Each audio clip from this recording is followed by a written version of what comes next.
It is 16 days until I go to uni to start midwifery. Oh my god. I am so excited, I cannot put into words. I cannot explain how excited I am. Not just to move into halls and go to uni, but to start learning about midwifery and just to get in. I am so excited, so excited. So I thought this video would be good to give a very basic general overview of the application process for midwifery. I went through the GCSE A-level route. There are so many different ways to get into midwifery, whether you're 18 and going into college straight away from GCSEs, or whether you've had children, it's been years since you were in education. There is a way, I promise. If you don't know me, I'm Charlotte and I will be going to Liverpool John Moores in September to study midwifery. I feel very lucky to have had an unconditional offer from John Moores, which I accepted.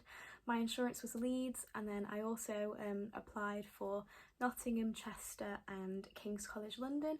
I received 5 out of 5 offers, which I feel very grateful for again. Hopefully this very basic overview gives an insight into what the application experience was like. I really enjoyed it. I found it very exciting. So I could talk for hours about writing a personal statement for midwifery. I could talk about interviews forever. Oh, I love talking about interviews. That was my favourite part of the whole process, I think. Here's a little general overview of the midwifery application process.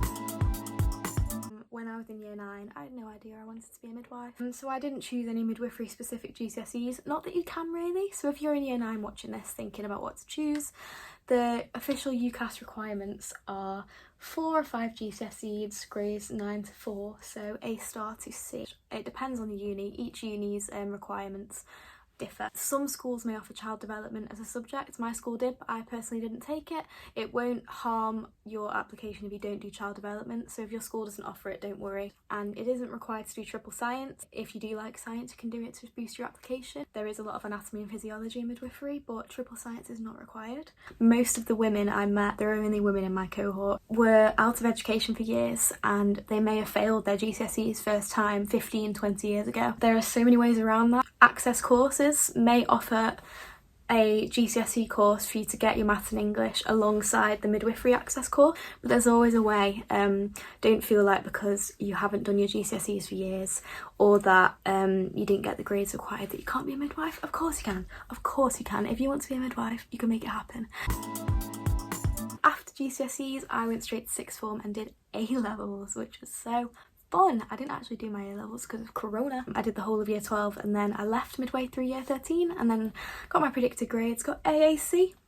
Okay. In terms of A-levels, I did philosophy, ethics, English lit and biology. In terms of midwifery, they require different grades for each uni. So my uni was ABB. That seemed to be the common requirements in all the unis I looked at. So around ABB, make sure to check with specific unis, and UCAS might have more specific guidelines for A-levels. Most unis require a science subject at A-level. I took biology because I just thought science, human body, biology, but you could take psychology, sociology. I was shocking at biology. I was awful. I scraped a C, which was very shocking. So one of the main beautiful aspects of midwifery is that when you apply, there isn't just one linear route of the best way to go down. You don't have to do GCSEs, A-level and that's that.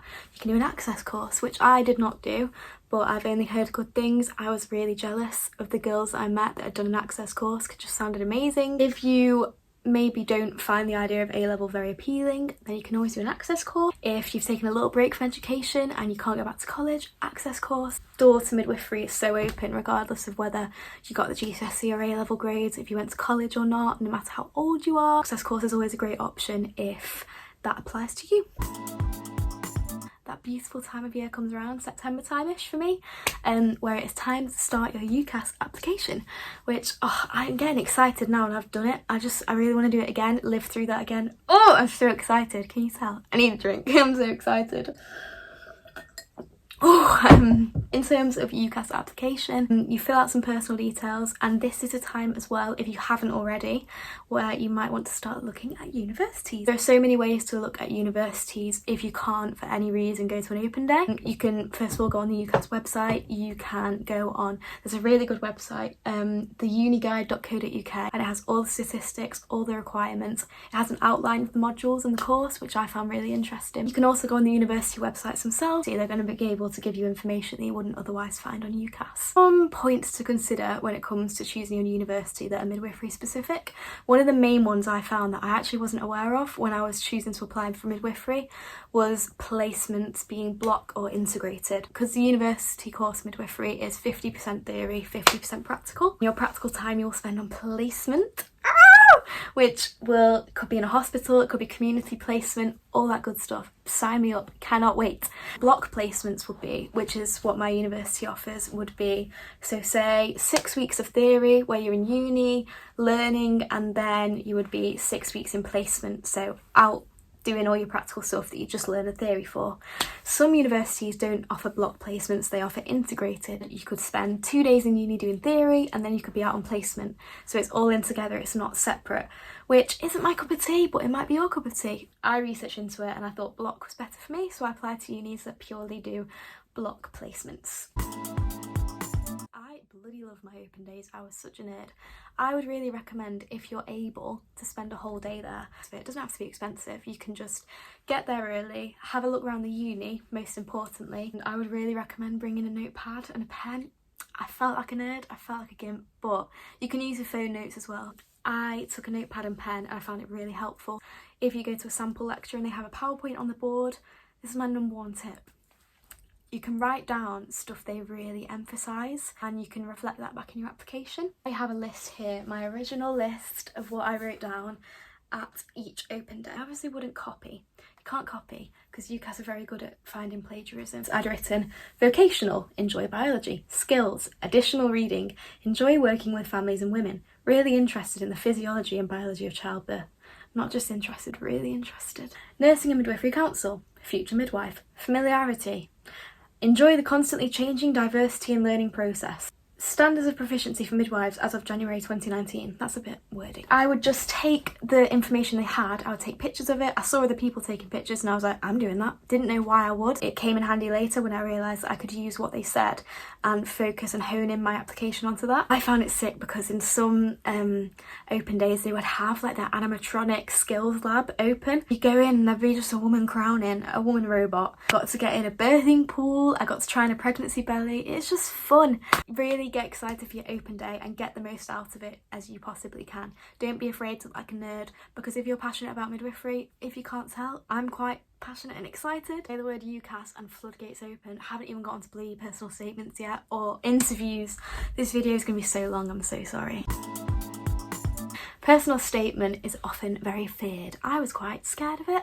A lot of people are terrified of it. Often we're so self-deprecating that the idea of writing down our skills and our attributes is scary. Think before you write it down. The fact that I'm interested in midwifery shows that I have passion and that I would make a good midwife, because I'm genuinely interested in becoming an advocate for women.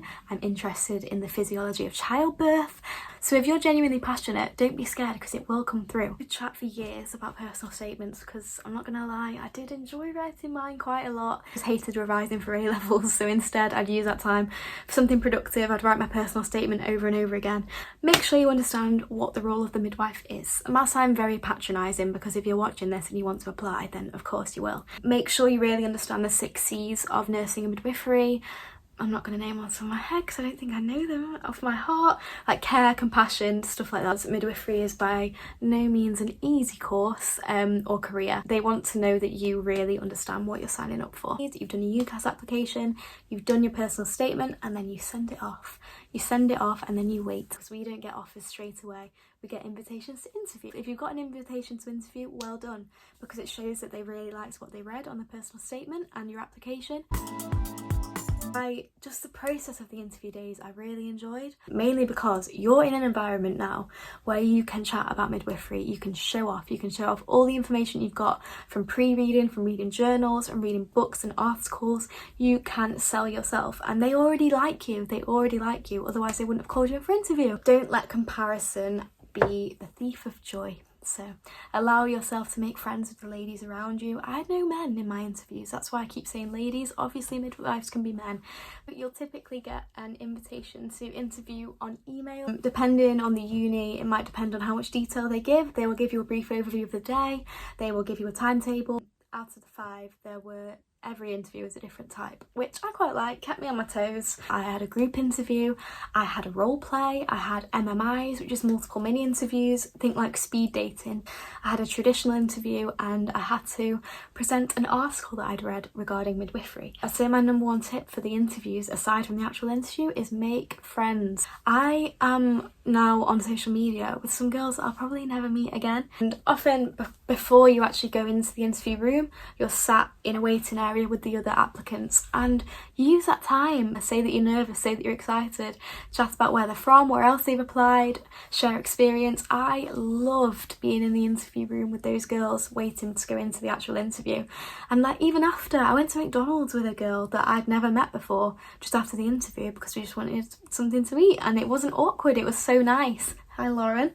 So you've had your interviews and you might get offers. Woo, they like you and you want to go to uni. It could be a conditional offer or an unconditional offer. And if you didn't get an offer, do not worry, because like I said, you talk to the other applicants at your interview days, and there were women there who this was their first round applying, or their second, or their third, or their fourth, and they were so resilient that they spent 4 years applying to midwifery. Resilience is a key characteristic of a midwife, and if you keep applying, if you don't get in the first round, they will see that you are serious about becoming a midwife, that you're gonna get into uni to be a midwife. But don't let it dishearten you, because midwifery is a competitive course. Regardless of that though, don't let it put you off. And if you want to be a midwife, you will become a midwife. I will put money on it. You will. If you want to, you will. Manifest it. Sorry if my excitement really clouded the information in this video and it was just me like, midwifery, I'm so excited. Got my big pile of uni stuff there. Might do a uni haul, who knows, I'm feeling crazy. And I hope this gave you at least a little bit of an insight of what the application process is like, that you might already know all of this. I'm going to be doing more specific videos to each area I mentioned. Thank you so much, and in 16 days I'm going to be starting uni. Buzzing.